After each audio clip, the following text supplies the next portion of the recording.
You can join in, DD. It'll be better if you join in. You start, I'll join in the middle. Okay. Awesome. So are we live? Yes, yeah. Awesome. We're live. Hey, Sabri. Hi. Welcome to Digital Deepak's podcast, our YouTube channel, whatever you have. Thanks for having me. Thanks for making the trip. Yeah, man. Like, I'm going gaga over you because I have read your book. Not this one. My book is, I ordered it from Australia. I have the first book that I ordered. It's like ripped apart now. Like, I read it some 20 times, and DD calls me one of their best converters, best closers, and all credit goes to this book. So thank you very much for this. No problem. Awesome, man. So let's right into it. My question for you, Sabri, and for our audience who don't know you yet, can you give us a quick introduction? Yeah, sure. I guess to go back to the beginning, I'm from Australia. I was raised in a small beach town by a single parent mother. Got my first bite for entrepreneurialism when I started busking at the markets on a Sunday to help my mum out and contribute to the family. And then I got my first full-time proper job in sales when I was 16 years old, selling ink cartridges over the telephone. And that was, a cold hard slap to the face in terms of capitalism and getting involved in business and trying to convert complete strangers into customers in a phone call. And ever since then, I've sold everything that you can imagine, one-to-one, door-to-door, over the phone, through webinars, emails, you name it, I've done it. And that has kind of all, I've run a bunch of businesses. Some have been successful. I've run a few into the ground. I've sold a few businesses. And at all of those businesses, I've always been obsessed, and it's always been my task as my responsibility in the business of like creating the offers, coming up with customers, and figuring out a way to get the cash register to ring, pretty much. And I have been obsessed with that and just like focusing on the number one problem that businesses all face, which is like, how do I get more customers? And that led me into kind of starting King Kong, where that's like where our business is centered around, like where we're not an agency anymore, we're like a platform where businesses come to grow. And the whole thing that we are obsessively focused on is solving that problem for people, is how do we get more customers, how do we grow? Yep. Awesome, man. So as far as I know, you have literally bootstrapped all of your businesses, right? Have you ever taken any funding? Yeah, I've taken funding for one, but most of them have, and they've all, I've had to always get revenue before I've been in a position to raise any money. Yeah. But everything else has been bootstrapped. King Kong is bootstrapped. Awesome.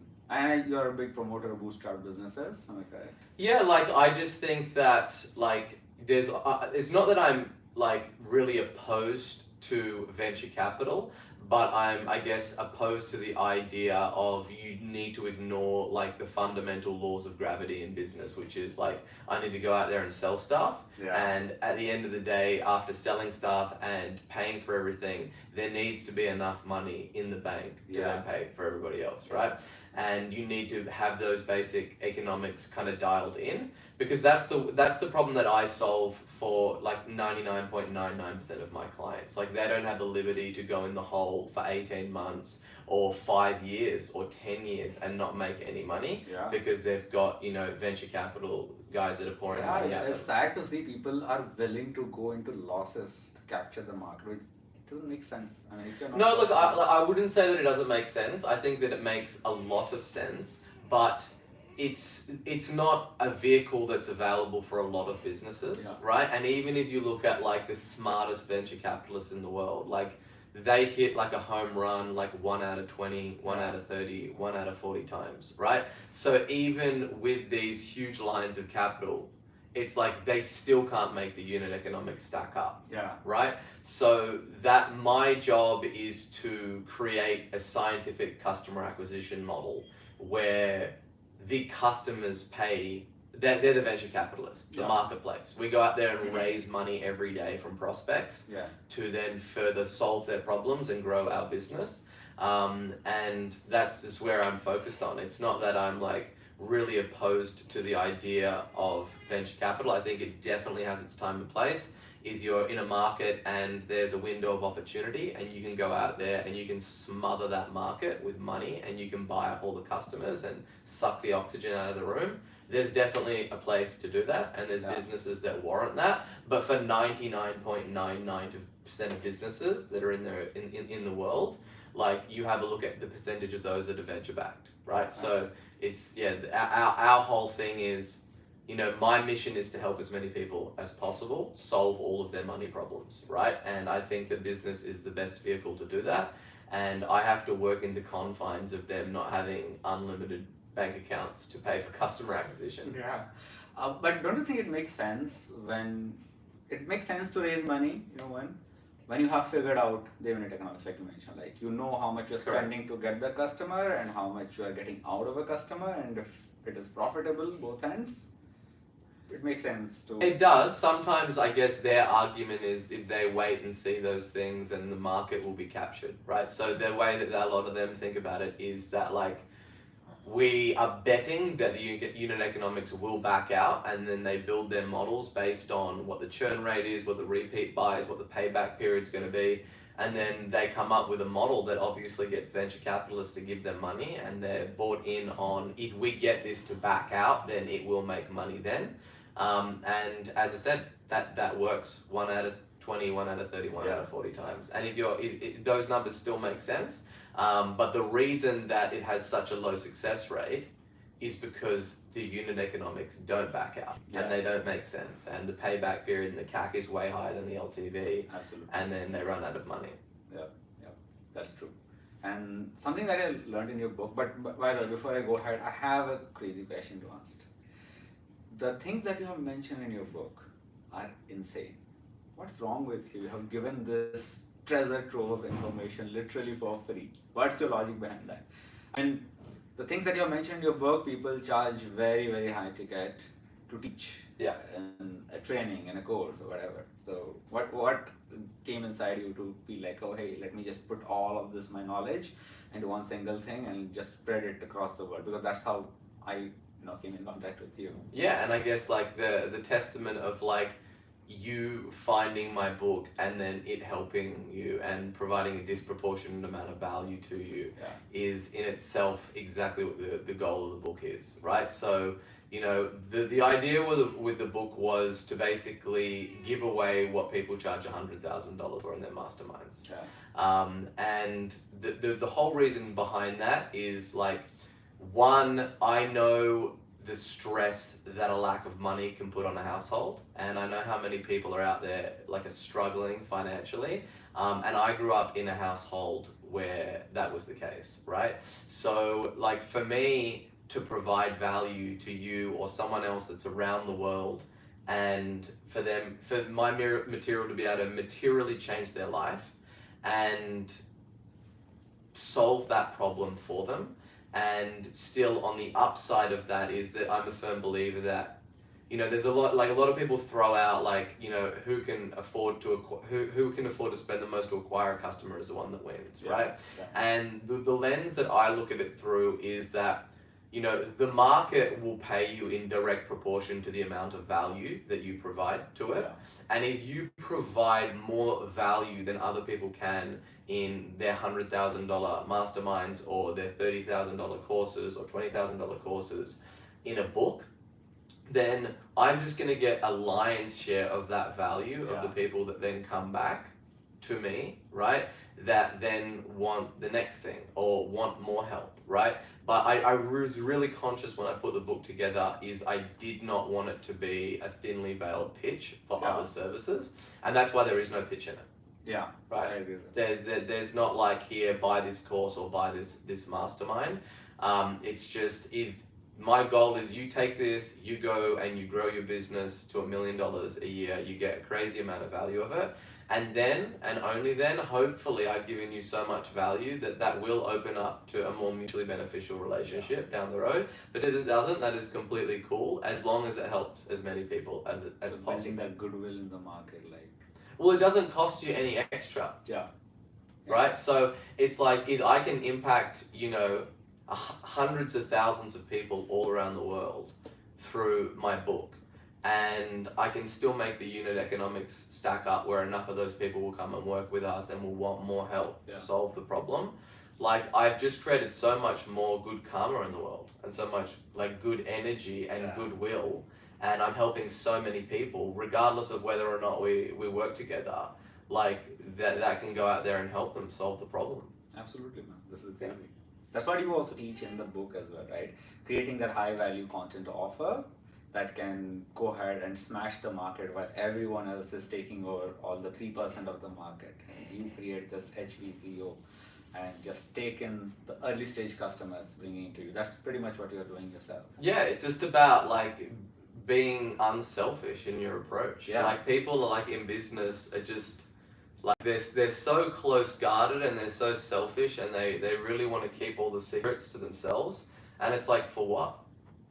Like, are you afraid that if that secret gets out that your business will be cannibalized? It's like, then you don't have a business, right? Because I'm giving away all of the information for free, right? And I understand that the execution is also a part. Like, there's only such a small percentage of people that are going to execute the material, right? But I at least want to give them the key. So if they want to travel to the mountaintops and if they want to cross rivers and slay dragons, and once they get to the destination, they've got the key. But it's up to them to go ahead and execute and make that happen. Yes, absolutely. Fantastic, man. I have one question about sales because you got a fantastic sales team. I think right after buying the book, I booked a call with your guy. I wish I had the money to hire you guys, but I didn't. Yeah. That's my bad. But that sales call itself was like an eye-opener for me. I was like, okay, this is how sales should be done. And I have a few questions. How do you find these people, these fire-breathing ninjas who can like go ahead and bring you more money? So how do you judge your sales team? How do you hire them into your sales team? Yeah, like I hire for character and I train skill. And like usually they don't have a background in digital marketing or they haven't worked for any other agencies or mastermind sellers or courses or any of those kind of things. Usually because those people come with like a lot of bad habits that then it requires more effort for me to remove those bad habits and then indoctrinate them into the way that Bad habits as in? like as in like how they try to go for the close, what their motives are, right? So like the number one thing that we look at is this person an ethical person, right? Because it's very easy to sell people into things that aren't going to be the best benefit to them, but they'll be the betterment of the business. And that's just what a lot of people do in our space. And they take today money instead of tomorrow money. And so I just look at like, what is it that they've sold in the past? I put them into scenarios and ask them how they would deal with those situations. So yeah, I look for hardworking, hungry people that want to make a difference, because I know that I can take anybody and turn them into an absolute killer when it comes to sales. So that's the thing that we look for, is like the character of that person, you know, how ethical are they, how do they operate? And do they have the fire in them? Correct, yeah, you can't put the fire into somebody. You can certainly channel it and you can intensify it, but you can't put it in there. So that's the number one thing that we look at is hunger. And you know, a lot of salespeople will tell you that they are hungry in an interview and that they're the best and that they're a savage and they're a beast and blah, blah, blah, blah, blah. And all you need to do is just do a little bit of digging into their CV or their background to really find out, right, how much of a beast you are. Yeah. So this is something that we have also faced. Like, I mean, we close about 2 out of 10, sometimes 3 out of 10, 20, 30% is our conversion rate. So that comes with 70% failure, right? The 30% is the success rate, that is 70% failure. Yeah. And what really is the frustrating factor is if there is a newbie sales guy and he has failed, let's say 7 times, they get discouraged, right? If they feel like, oh dude, I don't know what I'm doing, maybe I should change my job, and that fire fades away, right? But you know that this guy is talented, he can do stuff for you. So how do you motivate your sales team in that particular case? Like everybody knows that regardless of how good the pitch are and how hot the leads are, that we're going to be getting told no more than we're going to be getting told yes, right? So that's the first thing, is like you need to have thick skin. Like if the sales guy's getting 7 no's and he's getting frustrated, then he's not really a salesperson, because the selling begins when the first no happens, right? Up until that, it's just a transfer of information. It's not selling. So like the way that we do it is just like the first thing amongst everything is getting sold on like the product or service that you're selling.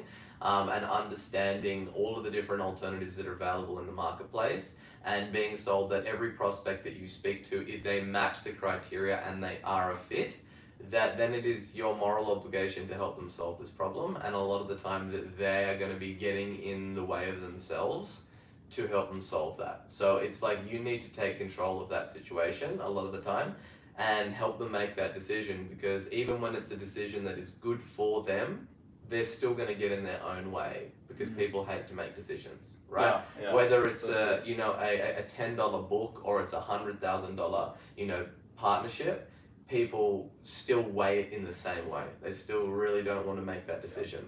So the first thing is like getting sold on what it is that you've got, and the way that you get them sold is by having something really good to sell, right?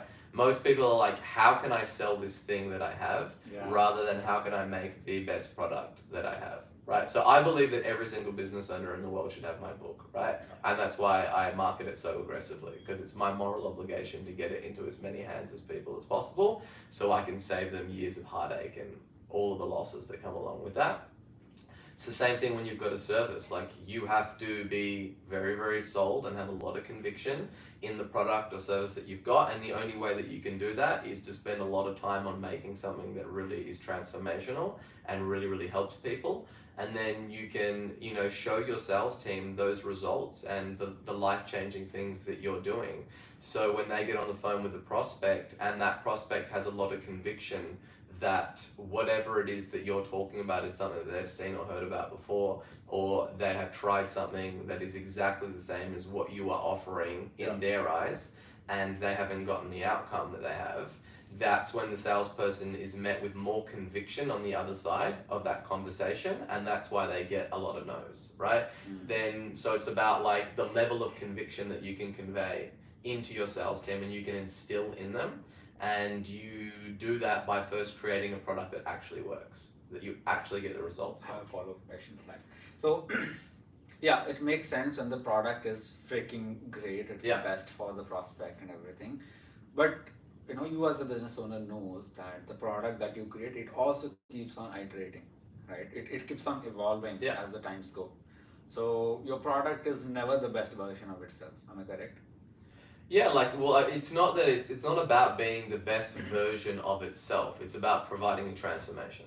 Okay, how well it can actually transform itself. Yeah, so it's not the question of can it be better. Anything can always be better. Yeah. Right? It's about, is this taking from this person from their current state to where they are right now to where it is that they want to go. Yeah. And what's the level of complexity that you absorb as a business owner to make that as seamless and as quick as possible for them.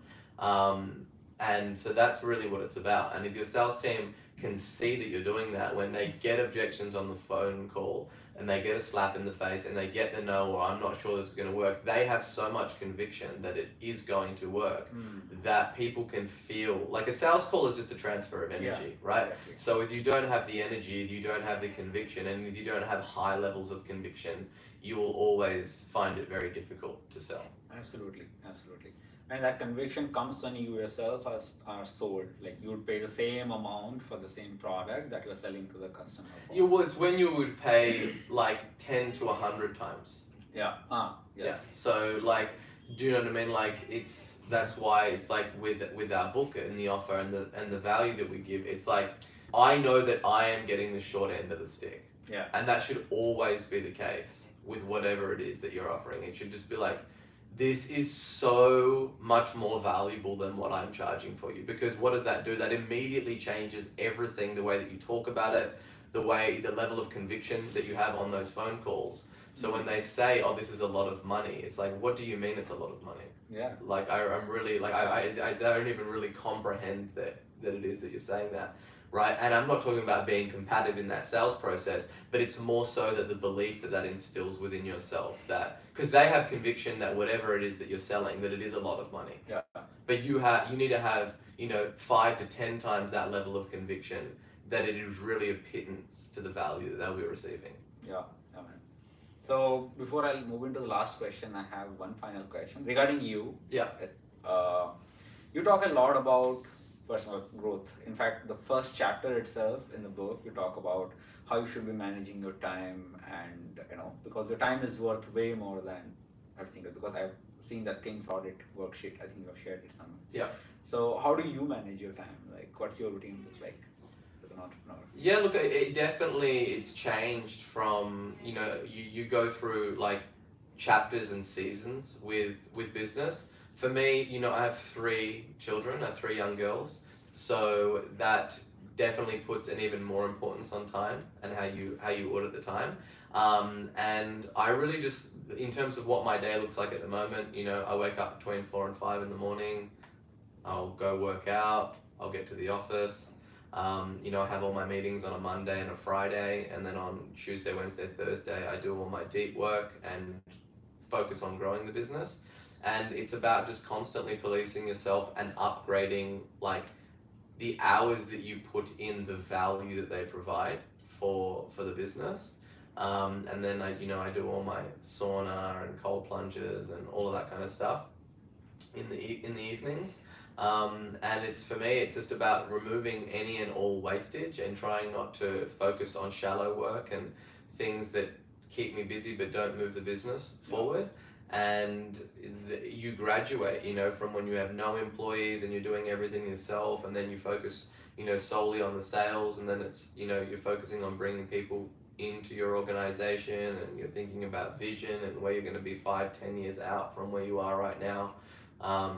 And just making sure that the density of the value that you put into those hours is very, very dense, and also that there's not frivolous shit. Like, I'm not just going to the office and like shooting the shit and mucking around. It's it's very heavily focused on managing my energy and getting the absolute most out of it. And I've done that since the start of my career. It's like I've never, people say like, oh, when did you start a business, or like, how long have you been working for yourself? And it's like, let's just be clear, I've always worked for myself. Like, whenever I was a salesperson, I wasn't working for a company, I was working for myself and living up to my potential.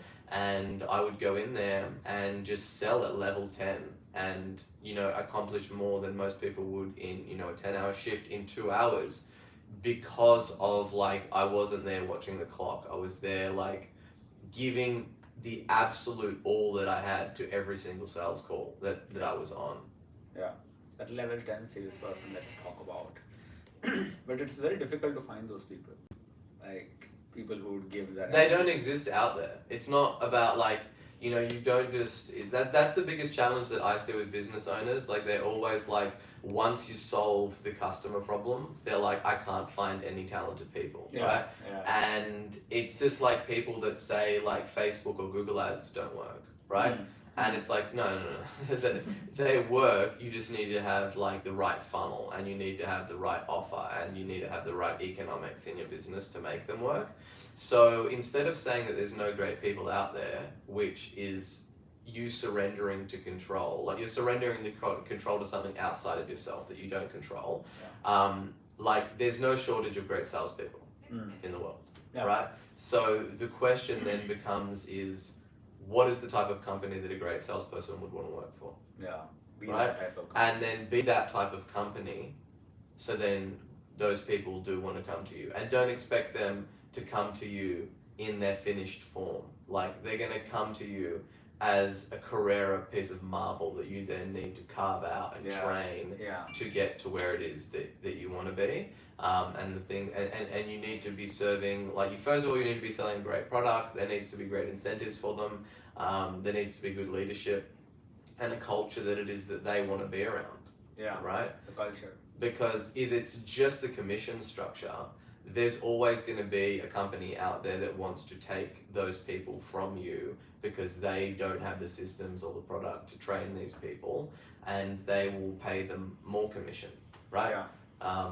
But they're the people, like, you want missionaries, not mercenaries, right? Exactly. Do you know what I mean? You want people that are on board for the mission, and that's just something that we try to center all around our business, is this centering like our client success and getting them results and being ruthlessly focused on solving that problem better than any other businesses out there.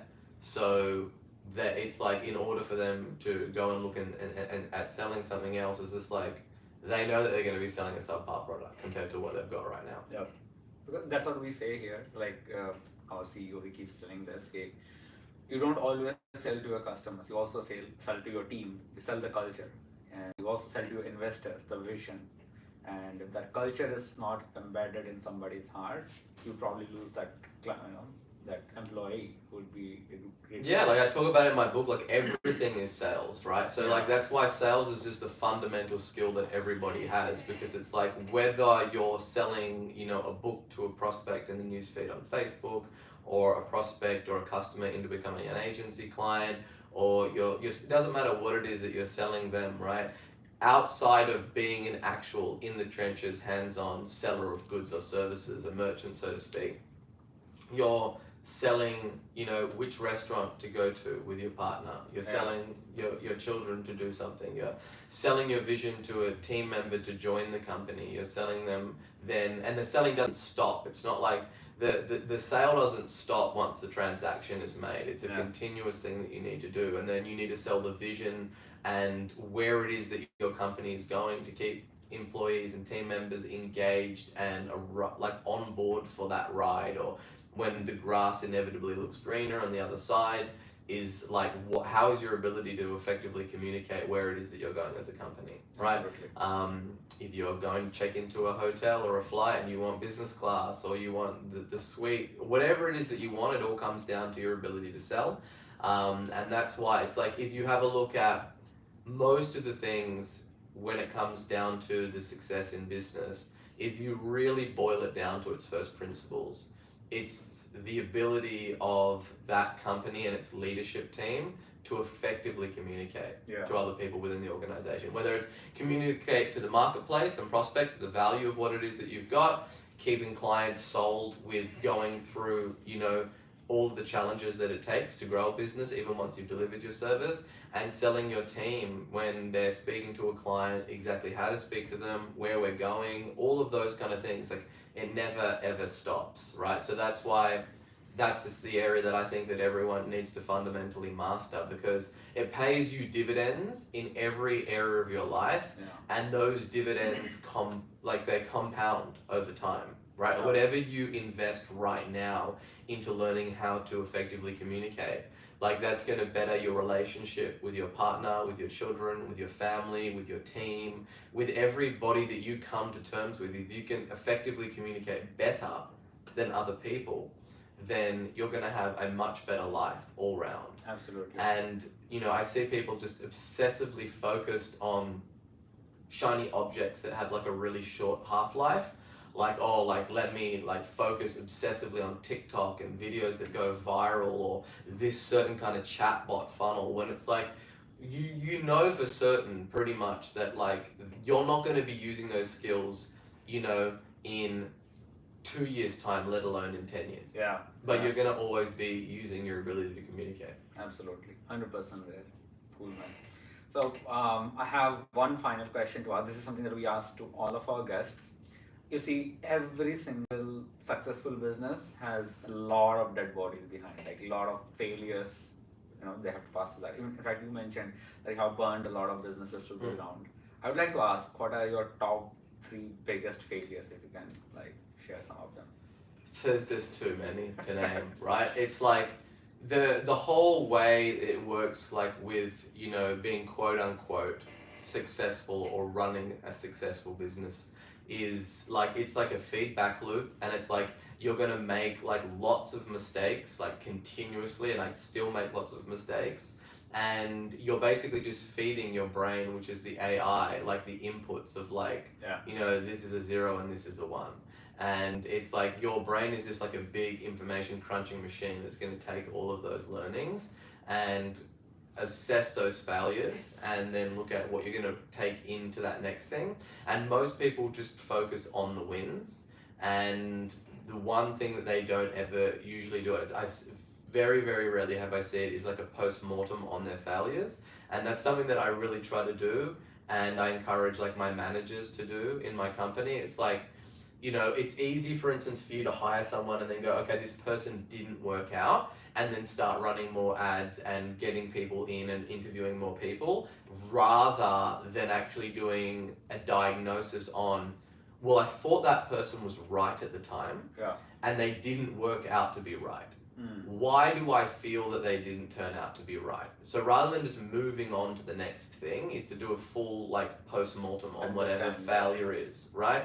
And that's just what most people don't do. It's like this funnel didn't work, this employee didn't work. Yes. And it's just like, well, like before you just launch a new offer or you hire a new person, you may as well figure out why it didn't work, right?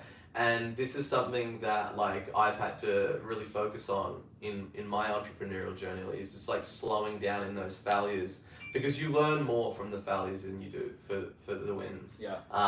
And people hear that and they kind of think about it and it sounds a little bit counterintuitive, but if you really stop and assess those, because you're going to make lots of failures along the way, but my advice is just to really dial into those and have a look at like why it didn't work, what went wrong, and then you're basically forming mental models and heuristics in your further decision making. I'm sorry to cut you off. Yeah. That's a very difficult thing to do actually. I mean, I have spoken to a lot of entrepreneurs, and every time I tell them, why do you think you failed? Because we do sales calls for businesses in our agency almost 100% of the time. In fact, I have never met a single person who could accurately tell, hey, this was not working, we tested this was not working. It's very, very rare because it makes them feel very uncomfortable. Yeah, and like the prospect will fight like hell to stay in their comfort zone, and like people surrender. They love to surrender control to something outside of themselves, Yes. because they don't like they feel very uncomfortable when the light is shone on them,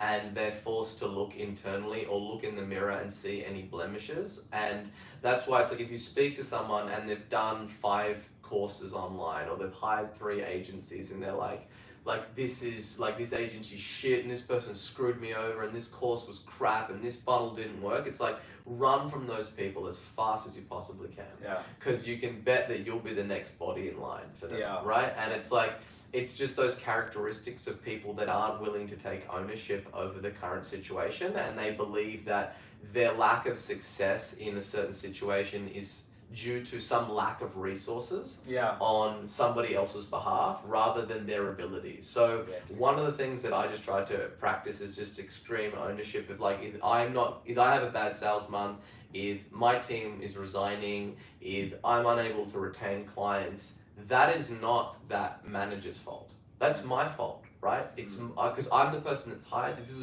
like my business, right? I created all of those things. So it's about looking at, well, what is it that I would do to change that situation? And it's such a better serving mindset to have, is how can I better this situation? What is it that I did wrong? Rather than the ads were shit, the leads were crap, like these people don't have money, like sure, like successful people do all the things that unsuccessful people aren't willing to do. So it's like, do Google ads work? Yes, they do. Do Facebook ads work? Yes, they do, right? They don't work for you. Why don't they work for you, right? And having the excuse of like, these people don't have money, or the leads are shit, or the show up rate is low, or blah, blah, blah, blah, blah. It's like, well, that's what everybody that is successful also deals with. Yeah. But they are able to make it work and you are not. Yeah. So let's look at why that is the case. What is it that you're willing to take ownership of your past losses? And if people aren't willing to work for themselves first before going into an agency, or do you think that an agency is a better suited model to begin with? Like, I think that it works in both of those situations. And it can, like, it works, of course, better with somebody that understands the level of challenges that exist in order to turn complete strangers into paying customers. Yeah. Right? And at scale. And it's definitely a way more complex problem to solve for people that have not solved this problem themselves. But again, it comes down to, you know, you're compensated in direct proportion to the complexity of the problems that you solve. So it's like, I see a lot of agencies in the States that, for instance, only take on clients that have like proven funnels and like 6 to 12 months worth of ad spend. Yeah. It's like, my 5-year-old daughter could probably do that. Yeah. like it's already working, dude. But It's I like don't think it's a very difficult job to like condition those people, because it is. It's extremely difficult. yeah, like when we talk to a new client, like somebody who is starting their business, it's so difficult for them to understand. It takes a month to test the ads, another 2 months to optimize them properly and make the back end funnel work, because most entrepreneurs out there, they know how to create the product. Most of them don't know how to market it properly. Yeah. So how do you condition those And people? this is exactly feeds back into what we were saying. It's your ability to further communicate Yeah. those things, Perfect. right? So that's coming to back to full circle with it. It's like, you know, even if people in my business are blaming clients for not understanding things, it's like, what are they doing? They're surrendering control. Yeah. They're saying it's a client, right? So It's like, so it's it's like you simply don't have the ability to convince that person that this is the way that the world works. Yeah. It's right. Do you need to convince them that there's gravity? No, they can see it, right? So it's like you need to be able to communicate in a way that's so visceral that they do understand those things. Yeah. So you know, it's definitely a lot more challenging to take, you know, a small to medium-sized business that is a great product creator that doesn't know how marketing works, and then sit them down and just say like, hey, this is how the world works. Yeah, sometimes you literally have to talk to them like friends. Dude, what are you doing? This is wrong. Don't do this. Sometimes we literally have to do that so that they understand, okay, oh, this is the process. Let's go about it. Yeah, and it's like the more like analogies and scenarios and questions that you can pose to them is the way that you're going to be able to effectively communicate that. Yeah. It's you can't tell people all the things. You need to allow them to arrive at that. And a great way to do that is to ask them questions that they don't have the answers to, right? Because when you tell somebody everything, there's only a very small percentage of what you say that they're going to believe, because the level of skepticism is so high, and it's only getting higher and higher and higher and higher. And you know, this is like what we were speaking about, you know, before the camera came on, is like you're saying like, oh, like in my funnels, like emails is the thing that I get the best response for, right? So that's like a first order consequence is of course you're going to get more outcomes from the email in the funnel, right? But unless you have something in your sales process that provides value. Value is the antidote to skepticism. So that's the way that you bring down the skepticism and you indoctrinate them. Yeah. And then like, that's like the invisible thing behind the scenes that you can't see, how much motivation and like certainty is there behind each click that you get on an email, right? Because like a 2% click to open, right? A click rate on an email is they're not all created equal, right? It's like you might only have a 1% off somebody that's gone through a huge value piece, but their level of conviction is that like you've already removed so much of the skepticism that is rampant.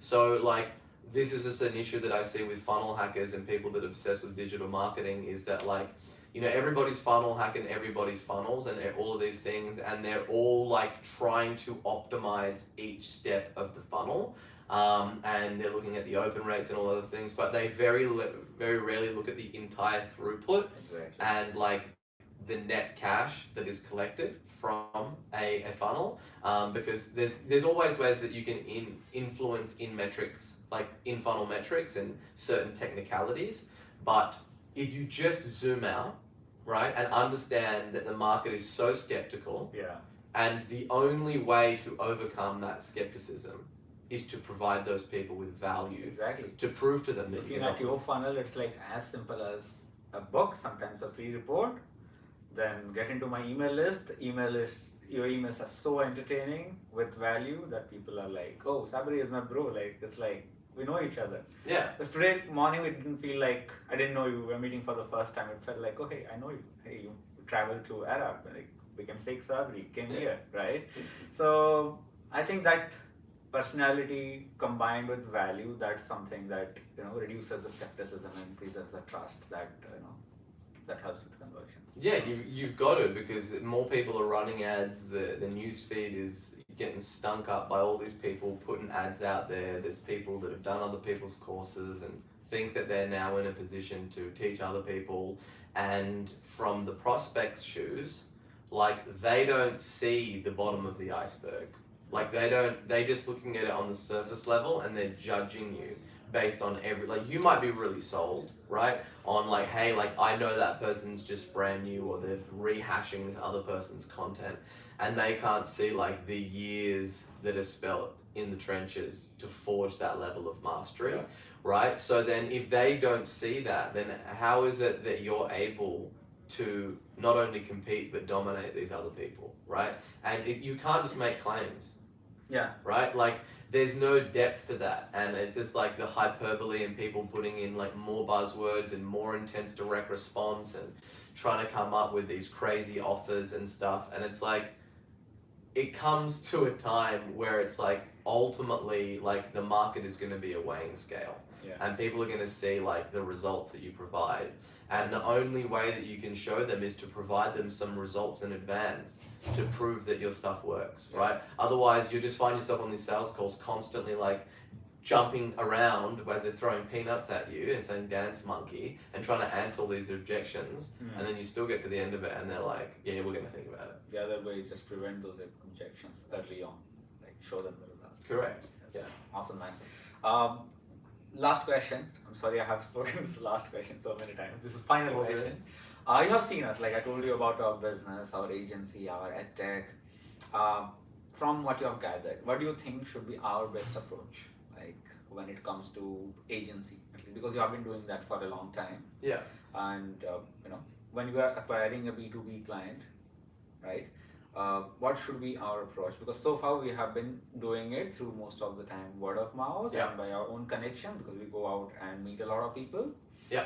And what's a better way of doing that? Yeah, like so, like first of all, like that it comes down to the thing of like it's an issue that I see proliferated in the industry is this like there's a lot of digital marketing people out there that don't use digital marketing to get clients, right? And I have to put you in check on that one. So it's like if you're telling other people you need to be getting clients from building email funnels, then you damn sure as hell better have a dialed in email funnel, right? But the exercise that I go through like with any person is like first coming up with what the end looks like what is it that you're trying to achieve, right?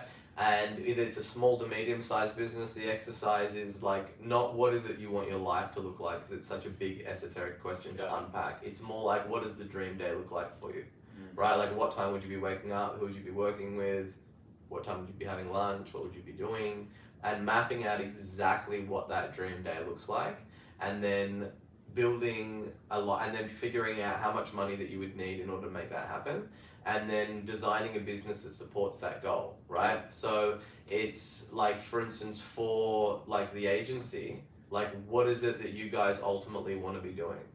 Like how many clients do you want? Like what is the reach? Like what is it that what's the end look like for you? For us, it's like the agency is where we actually implement our skills. Yeah. Like we do it for our own edtech company. That's where all the funnel is set up and everything. Yeah. That's pretty much what we replicate for our clients. Yeah. Like setting up the backend system so that So how many clients would you like to have in the agency? So we are targeting some 7 to 8 high ticket clients paying at least 100,000 a year. Yeah. That's our Which you already have, right? Which we already have. Like we are growing it slowly. Yeah, you're already there. So, so it's just like I don't need to tell you how to get to the destination because you're already there. For me, it's just like what is it that you ultimately want to do? Like, right? It's like I call it the one-page manifesto. It's like what is it that you want to be doing in 10 years from now? What does that future look like? Right?